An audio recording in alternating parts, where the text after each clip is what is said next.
Bien, como les dije a Ricardo López Murphy.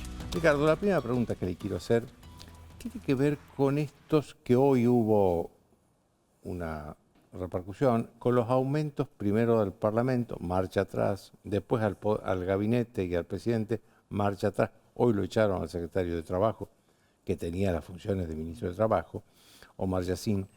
¿Cuál es su opinión sobre esto? Que todo eso fue una chapucería. Esto fue mal hecho. O sea, las cosas, a ver, cuando usted tiene estas tasas de inflación es inexorable que usted vincule los aumentos entre el personal de la administración y los funcionarios políticos o entre el personal legislativo y los legisladores. Eso a estas tasas de inflación es inevitable. Por eso, si usted mira históricamente cuando se pusieron estas cláusulas de vínculo, fue en 2010, 2011, porque la inflación pegó un salto a niveles ya altos y ahora a niveles estratosféricos.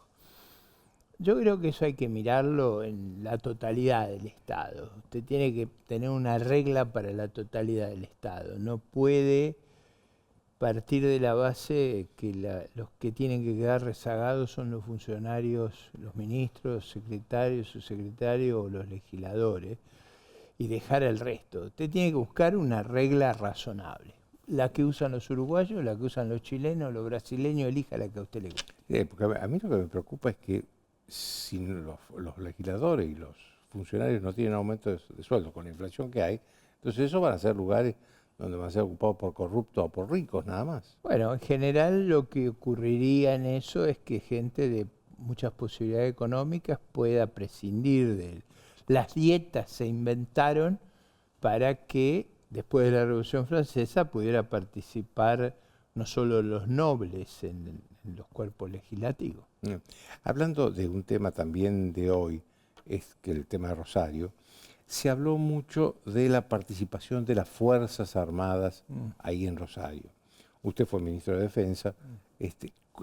¿En qué medida, según las leyes vigentes, las Fuerzas Armadas pueden participar en la lucha contra el narcotráfico? Sí, yo diría que hay una escala de comprometer el nivel de violencia que es capaz el aparato estatal según la amenaza que usted reciba.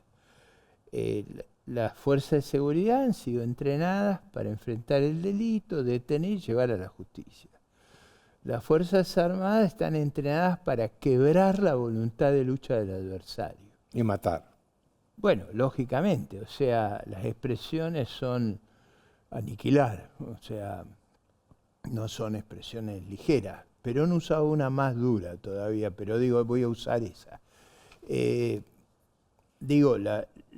Las Fuerzas Armadas sí pueden hacer, y hay distintos niveles de riesgo, sí pueden hacer la tarea de apoyo logístico, probablemente con alguna modificación. ¿Qué significa apoyo logístico? Bueno, por ejemplo, el transporte de las tropas de la Policía Federal, de Gendarmería. Con vehículos de las Fuerzas Armadas. Claro, en general asistir, por ejemplo, usted puede usar los regimientos como lugar de reposo, de volver a juntar energías, de desplegar allí las fuerzas. Usted tiene que alojarla en algún lugar.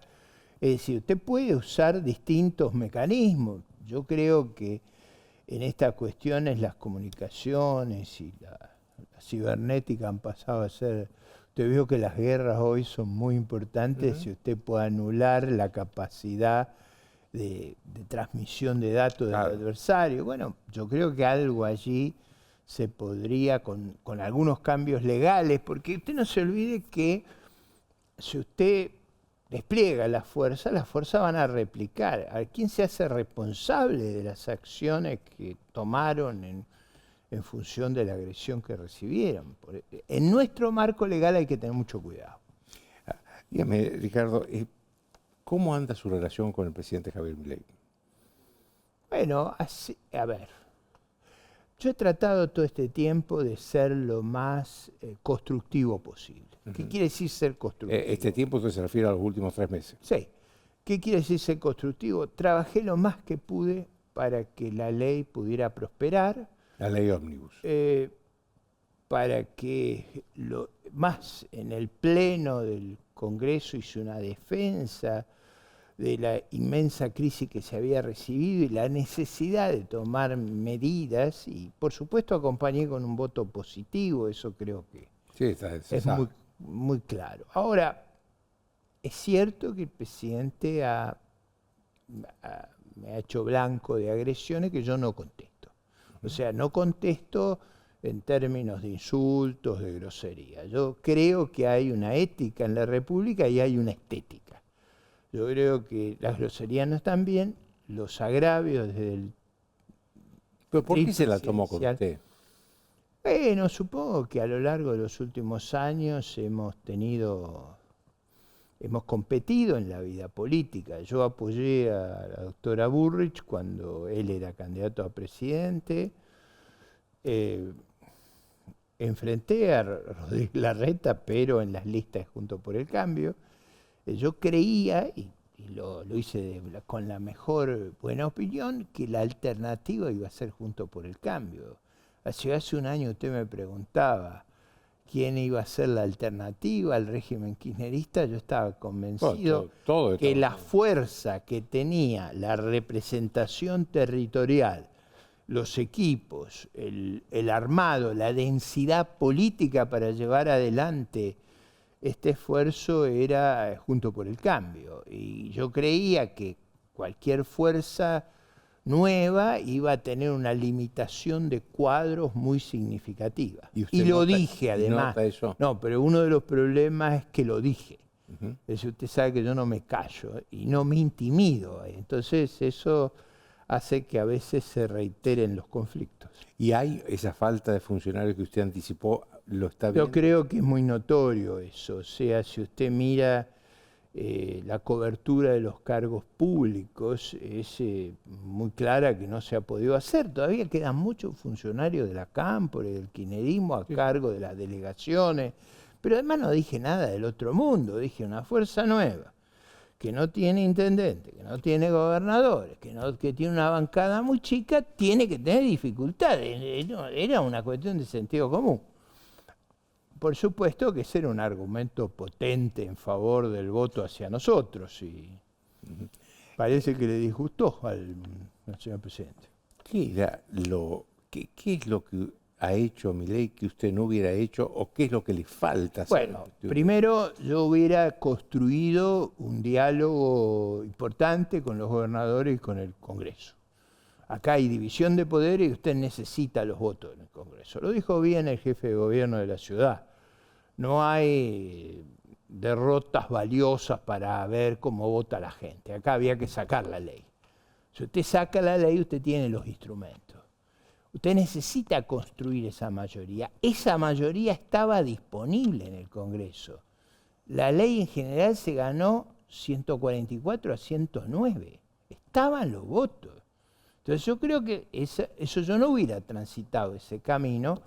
Por supuesto, no hubiera agredido al Congreso, no hubiera agredido a los congresistas, no hubiera agredido a los ciudadanos, hubiera seguido.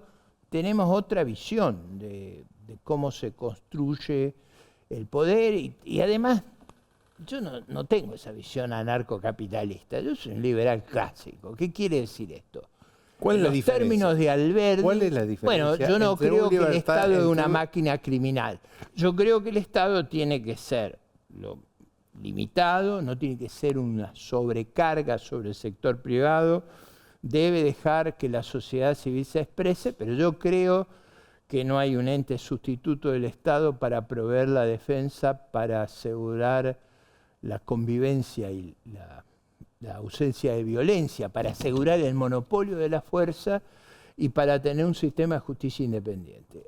Cuando dejamos esas funciones clásicas y empezamos en otras funciones que yo creo que todos los estados modernos han adoptado, es decir, por ejemplo, usted mencionó el Pacto de Mayo. Yo no hubiera omitido la seguridad, pero tampoco hubiera omitido la nutrición infantil y la educación. ¿Por qué?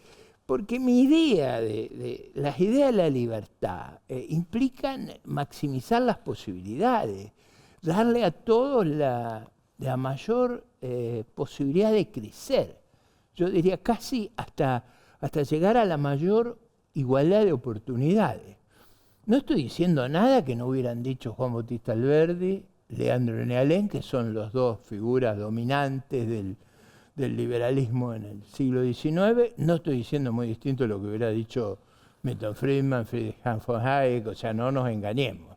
El núcleo, el pensamiento liberal clásico no descarta que usted sienta compasión y que usted promueva la movilidad social en una sociedad. Lo que los liberales queremos es igualdad ante la ley, que no haya privilegios. Nosotros enfrentamos los privilegios en Tierra del Fuego, en el juego y, si usted quiere, también en el tabaco. Por eso el proyecto de ley voy contra esas tres fuentes del financiamiento de la política. Le agradezco muchísimo, Ricardo. Bueno, se nos acabó el tiempo a los dos. Chau, hasta el lunes.